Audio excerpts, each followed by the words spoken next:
Galanni isa biraa qabdu maali? Jaarsa kiyya galata guddaan biraa qaban. Dhukkuba kiyya sanuu yeroo ciisu isaan sanitti kan inni himachuu hin dandeenye yeroo inni dhufu bas akka nama fayyeettiin iflaale. Isaa hojjaa garraa. Guddaan itti himadde haasamallee akkasin nageessee furmaata naaf hide jechuudha. Hangumaan ala taa'e sanuu jaarsa kiyyaaf dhiifamaan godhaaban. Dhiifama gaafa jaarsa kiyya naaf gahe hin jirtu. Hin jirtu nutillee garee. Mana kiyyaaf ilmaan kiyyaaf jaarsa kiyya keessatti deebi'uuf hedduun galata guddaadhaan. Ijoollee ta'e tanas nama jaalataa miti. Assalamu alaikum warahmatullahi wabarakatuh. Jirtu hordoftoota fi kabajamtoota jaalattoota bal'oo shoo. Egaa obboleeyyan kiyya akkuma beekamu har'a alhamdulillah illee fayyee lafaa ka'eetiin jira.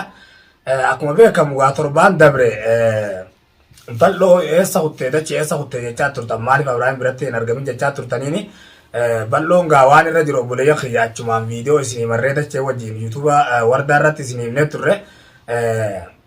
Alfiyaan gaadumaashin teenya qaalii fi jaalatamtuun abbaa mana isiitiin wal dhabdee mana obboleessa isii turuun ni beekama. Yeroo dheertuudhaaf toora baatii sadii haga baatii afurii hedduudha. Yeroo dheertuudha ture kun akkuma beekamu gaa Yasmiinii fi Hanaan wajjin abbaan isaanii gaa hoggaa suuqa dhaquus mana keessatti irra rakkataatuma wajjin jiraachaa as turanii silaa gaa dhiira zabanaa taate qaata fuudheewu warra akka barfaa taate silaa qaata fuudheewu. Maashaallah bal'oon nama kabajaa qabu nama jaartii isallee kabajuu nama jaartii isallee jaalatu ilmaan isallee ni jaalataa bultii isaa facaasuu nama hin feene yeroodhaan eeggateetuma jaartii isaa dhugaan ni qallatte malee jirtu manatti deebifteef jechuudha sababa wayii takka rabbiin uumeti.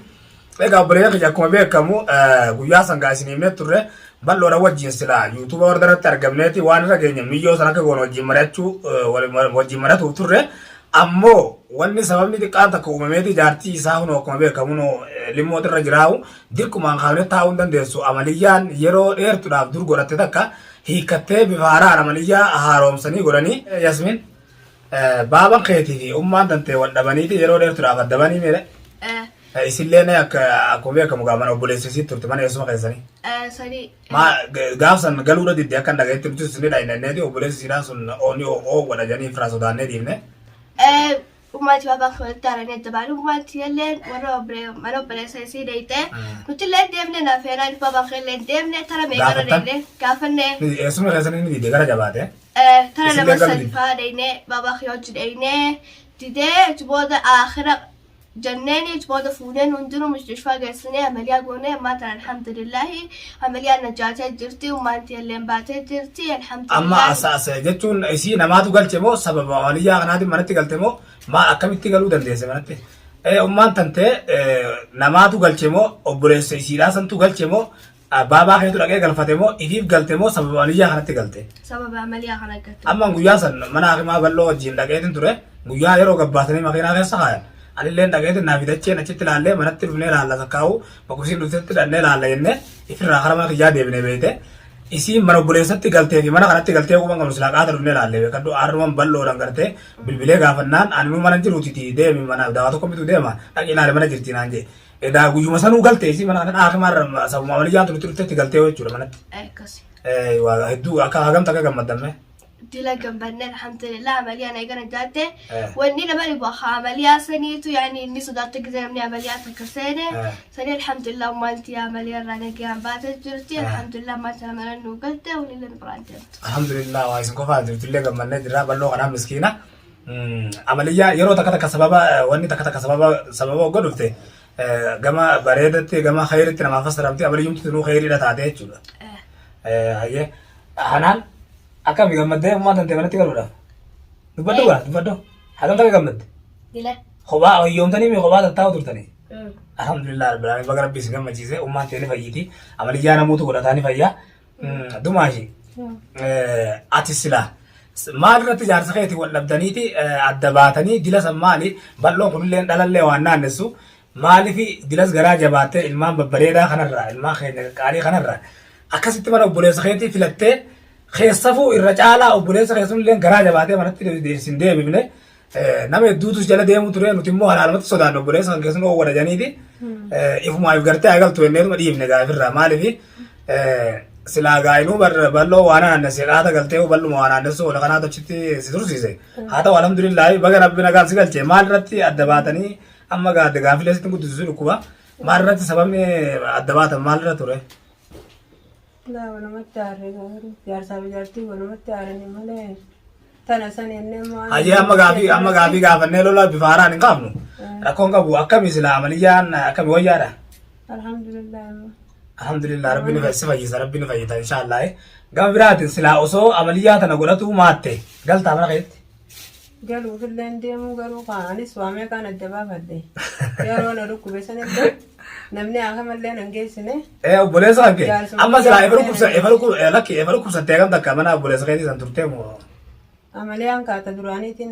Haa ta'u si dhootee efa si dhukkube amaliyyuma sanuu namni akama geessee kashaafaa si kaasee yookaan uraajii si kaasee dhoohu fi dhabuu adda baase otoo jaarsa kan keessi biran dhufin ni jira. Namni na laalee jiru. Dhiitatu dhukkubsatu jirta jechuudha. Dhiiseet numaan ciisumatti hin jira eeguma inni dhufee akama na geessee akkasi kashaafaa na kaasee amaliyaa na qeejaniini. Balloo nama hoggaa mana obboleessa keetii sanatti dhufu na dhukkubaati jennaan ni gallaa fi kana haasa'e moo fuudhatuma kana mana akamaa siin ta'e. Ni gallaan dubbanne kaa dura fuudhee akama na geesse. Maashaallah. Maashaallah jechuun jaarsa fi obboleessa fi obboleeyyan kiyya waan adda baata viidiyoo takka laaletin viidiyoo ijoolleen dira dhawaadhaa dalaytu firoon tokko faan dalaytu laaletin gaafii deemee takka biyyoo takka yooni fi obboleessa keetii fi fireendii hanke yookaan obboleessa keetii fi jaalallee hanke halee yooni fi halee takka hin qabne mana akamaa dhaqanii obboleessa keetii halee takka qabu fireendii keetii yookaan jaalallee keetii halee takka qabu yoo halee hanke haakimni halee obboleessa keetii halee takka fedha jaarsa keetii fireendii keetii halee takka fedha eeguun kan isaa jennaani obboleessa kiyyaan kennu obboleessa kiyyaan kennu fireendii kiyyaa fi kennaa jaalallee kiyyaa fi kennaa jetta jechuudha intalli sun dhuguma namni wanni jaarsa namaa caaleen jiru maaliif jennaan bakki obboleessatii fi bakki jaarsaa sun adda fagoodha. Hula-hulaadha laalti. Jaarsatu obboleessa namaa caalaa osoo hin ta'in obboleessan argatanii jaarsanii argatanii garuu hula-hulaadha laalti. Guyyaa gartee rakkoon dhufte guyyaa rakkoon jabduun takka gartee hatattamaan dhufte wanni hatattamaan si dhaqqabu jaarsa keeti. Jaartillee wanni hatattamaan dhaqqabu jaarsa isiiti jechuudha. Hattaa jaarsallee obboleessa isarra jaartii isaatu haalan dafee dhaqqaba. Wama fadee namni walii obsu walitti simatan jaarsumaa fi jaartii. Wallaahi barra tokkootu bargaa fi takka gaafatee jaartiidhaan. Yooni fi gartee wal lolanii mashaakila jabaa walitti goonanii nuti walii kafana. Yooni fi arra meemee obboleessa hankee obboleettii tante abbaa hankee haadha tante obboleeyyanii fi obboleessa fi obboleettii isiidha. Abbaa isiiti abbaa haadha isiidha. Magaalaa guddoo keessatti waliif jettee sirraa kutte jaarsa keetii bira jira. Jara shanan kana jechuudha jaarsa isii takka obboleessa isii lama obboleettii isii sadii haadha isii afur abbaa isii shan. Obboleeyyan kiyya gaa rabbiin gartee alhamdulillahi rabbil alamin du'aayin teessanillee dalayde na jala seentanii warri duraan hin beeknellee koomentiidhaan yuutuuba wardaa jala seentanii viidiyoo nuti marree naaf hidacheen isinitti himne akka gartee dumaashin teenya alfiyaan dumaashin teenya qaalii fi kabajamtuun haati ilmaan keenya babbareedaa kanaa nu jalaa dhukkubsattee amaliyyaa seenteti amaliyyaadhaa baatee balloon tanaaf na bira dhufuu oolee isiniin jee isin hime gaafsa warri gartee achi jala seentanii du'aayii godhaa fi turtan hedduu takka galatoomaa hedduu takka habajamaa hedduu takka ulfaadhaadha rabbiin gartee bakka jirtanitti nagaa isinaa godhu rabbi riskii gurdoora biyya teessanitti isinaa galchu warra biyya namaa jirusi warra biyya teessan jirullee biyya teessanillee waliin biyya teenyallee nu bilisoomsee nutillee walitti nu galchee biyya bilisoomsa keessatti nu galchu isin jaa obboleeyyan kiyya alfiyaa teenya dumaashii teenya qaaliidhaaf du'aayii godhaadha jechuun sheexaana tokkootu jidduu seene malee hedduu gartee ilmaan isii jibbansaa fi yookaan sanii fi miti bal'oon silaa abdii irraa kutatu maate qaata fuudhee abdii irraan kutannee haalan jaalataa obboleettii teenya qaalii haalan jaalataa haalan kabajaa tanaaf ilmaan isiidhaa jaalala isiidhaa qabuu fi kabajaa isiidhaa qabuuf ilmaan isiidhaa kophaa guddifatee kophaa wajjin rakkatee suuqa yeroo dhaqu kophaa geessee yeroo magaalaa geessu kophaa geeffatee wama isaan godhan mana kana keessatti nyaataa wama ilmaan isaan godhan mana kana keessatti nyaataa kopuma isaanii mana kana keessa jiraachaa asiin gaatee jechuudha alhamdulillahi rabbil alamin balloo kiyya atillee na duubaan jirtu viidiyoo tana si duubaa manatti argamee si maruudhaafin as mana keessatti argame tanaafu atillee haala kabajamee haalan ulfaadhu siin jaa balloo keenya haalan si galatoonfanna akkanumatti nuufillee fakkeenya taatee jirta anilleen waa hedduu sirraa bare hajaartin tiyya na biraan deemi miciyoo sun si jaaladhe miciyoon biiftuu janii maraatu sun si jaaladhettee miidiyaa kanarraa lallabuu isiidha sirraa waan bare qaba waan ati gartee atuu kophaa kan jirtu mana keetii si biraa hin deemin manatti si hin deebiin deebuu diddee mana obboleessitti diddee obsitee ilmaan kan kana wajjin kophaa kan ta'e guddifatuu keetiif waa hedduu sirraa bareetin ilmaan haadhaan oolu jee anillee murteessee miciyyoo sanii fuudhu jee jala muree irraa qabuu danda'e jechuudha. Bal'oo keenya qofa osoo ta'e magaalaa guutuudhaaf fakkeenya ta'a. Manguddummaa teetilleen haalan galata nu biraa qabda. Jaartii tantee rabbi si haa fayyisu alfiyaa teenya rabbi si haa fayyisu hin jaadu isii goona. Rabbiin inshallah guyyaa xiqqoo keessatti si haa fayyisu. Ilmaa kee kanas bakkaan si haa gahu. Shayxaana sii fi jaarsa kan kee jidduu seenillee rabbi isin jidduu haa baasu. Meemee jechuun garanni jaarsa keetiif qabdu maali mee maal fakkaata? Eeba fakkeenyaaf jaarsi obboleessi kiyya naa mana geessina jettee bal'oon akkuma dhufeen kagartee silaa manni isaatu itti onaa manni isaatu itti dukkanaa yeroo naa dhukkubdu argu fuudhatuma karaa mana hakimaa naan deeme galanni isa biraa qabdu maali? Jaarsa kiyya galata guddaan biraa qaban. Dhukkuba kiyya sanuu yeroo ciisu isaan sanitti kanneen himachuu hin dandeenye yeroo inni dhufu bas akka nama fayyeettiin iflaale. Isaa hojjaan garraa. Guddaan itti himadde haakimallee akkasin nageessee furmaata naaf hidhe jechuudha. Hangumaan ala taa'ee sanuu jaarsa kiyyaaf dhiifamaan godhaaban. Dhiifama gaafa jaarsa kiyya naaf gahe hin jirtu. Hin jirtu nuti illee Mana garree. kiyyaaf ilmaan kiyyaaf jaarsa kiyya keessatti deebi'uuf hedduun galata guddaadhaan. Ijoollee ta'e tanas nama jaalattaa miti. Hedduu takka basa malee masanuu dhukkubuma sanuu an warri bira ciisuu malee isaas dhukkubaa jee namni na gaafate hin jiru. Namni si gaafate hin jiru. Dhuma ciiftaa maa ciiftalee namni hin jiru. Namni na jee na gaafate hin jiru. Ergatuu fa'aa malee kan si dhukkubu kana yoo ni beekna nagaa nuti obboleettii numa qabna. Jaartiin teenyas mana agartee isaanitti numa sokkiti.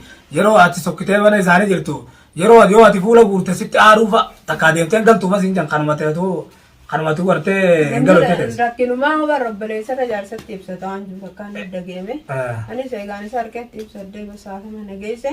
Waa'ee lola keenyaa sana keessaa dhugumte. Waa'ee lola keessa namni dubbatee hin jiru achumatti hafte. Dubbatee hin jiru anillee na keessa hin jiru. Atilleen yeroo silaa makiinaa keessa kaanii si oofan san inni mana keenyatti galtamoo mana obboleessa keenyatti galta jee yeroo si gaafatu maal deebifteef? Manuma keenya gallaan jee. Kilmaa jechuun mana obboleessa kiyyaa atuu beekte jirta silaa obboleessa keessanirra otoo jaarsillee jiraatu maate ilmaan kee kanaatu irra wayyaadha. Ilmaan kan kee kun waan fedhan sii godhani. Maaliif rakkina meeqa isaan irraa eegame? Wallaahi isaan saniifuu lollee isan na keessa jiran fayyaa xiyyaarkadde karaa tariiqa isaati rabbi hojji. Alhamdulillah. Manuma kiyya galu malee ammaa hojjittiin si galjajee una yemmuun sanboota. Maal goota ayyamtaa barra wanni bultii fi caalu jiru. Jaarsi keetillee otoo silaa kaayina ta'ee kan deddeemu taate. Jaarsi keetillee otoo nama kaayina ta'ee deddeemu taate.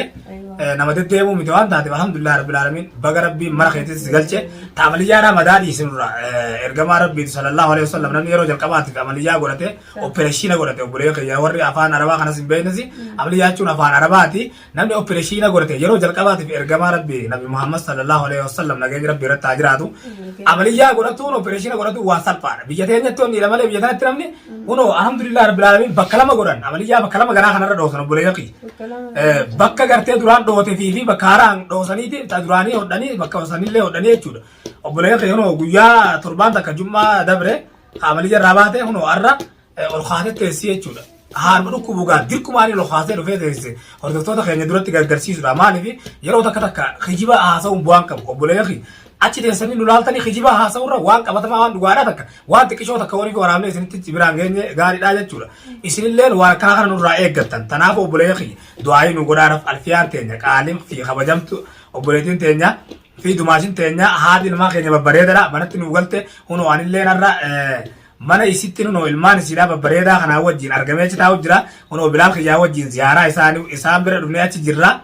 Bal'oon gaa yoo asitti nutti ol dhufe waliinuu gaa inshallah isinitti achi baanenna yoo inni dhufuu maate firraan karaa manaa gala itti bilbileeti yaamee manatti gaa biiftu sunis nu dararte micaa sunis gaa narkatti habaayira ta'uudhaa deema achumaanuu achi dhannee irratti marannee viidiyoo isinii kamarru ta'a obboleeyyan kiyya gaa du'aayi naa godhaafis isin jaa maaliif isin malee humaan qabdu nutilleen isin malee humaan qabdu ijoolleen nulleen isin malee humaan qabdu bal'oo du'aayi godhaadhaaf akka gartee dhalaa wayii shayxaanni jidduu seentee bultii isaanii akka hin diinne amma durallee hin diinne ganallee akka isaan hin diinne jechuudha tanutti jirtu akka isaan eegallee anillee asumaan hin bal'oodhaaf du'aayi godhaa isinillee gaa isiniif hin du'aayi godhaa rabbi gartee bakka jirtanitti nageenyi keenya gartee kan jaalalaa isin biraa ga'u jechaa kan rabbiiti isin biraa ga'u jechaa riskii gurdoodha warra biyya namaa jirus biyyatti isin agarchu isin jechaa obboleeyyan kiyya rabbiin gabrummaa biyya namarraa isin baasuun isin jaa hordoftoota kabajamtoota kiyya gaa viidiyoon irraa qabannee dhufne tana fakkaatti hamma viidiyoo biraati walitti deebinutti nagaan turaa isin jaa assalaamu alaikum warahmatullaahi wabarakaatu salaamtaa teessan dabarfadhaa.